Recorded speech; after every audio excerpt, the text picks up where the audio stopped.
Welcome back, everybody. We have Carnival's plans to set sail once again, Senator Shelby's contribution to next year's election, and why commercial license plates are now in short supply.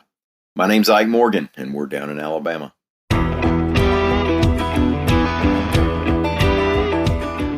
It looks like Carnival will finally get back to taking cruise passengers from the Alabama Gulf Coast on March 5th, reports AL.com's John Sharp.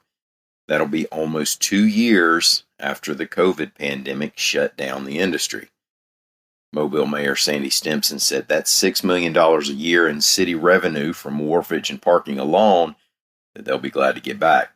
The Carnival Sensation is the ship that'll be sailing out of Mobile. That's a 1993 Fantasy class boat that carries more than 2,000 passengers. It has replaced the Carnival Fantasy. The Fantasy handled cruise ships out of Mobile from 2016 right up until the pandemic shut down. Now that boat has since been sold for scrap. The Washington Post has reported that U.S. Senator Richard Shelby of Alabama has moved $5 million of his campaign funds to help Katie Britt win the seat that he will retire from a year from now.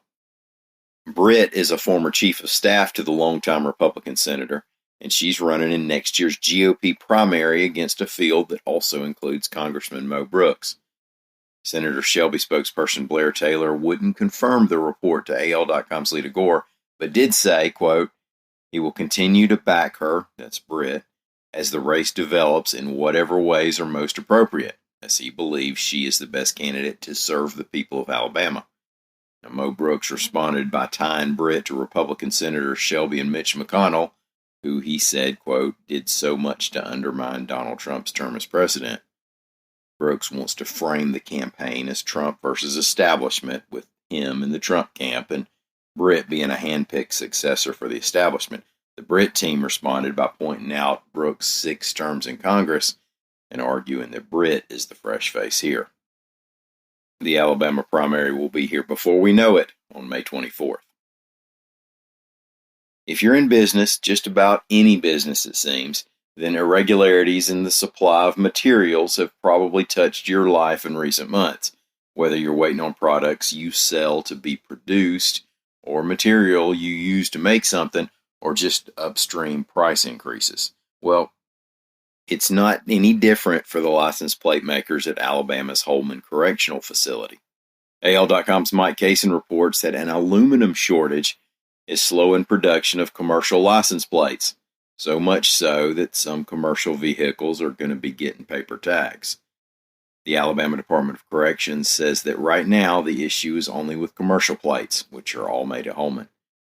The issue's coming up at the perfect time to be a problem. See, October and November are tag renewal months for commercial vehicles, and tag designs changed this year. So plates need to be changed out. They can't just keep the old tags and add another year's decal.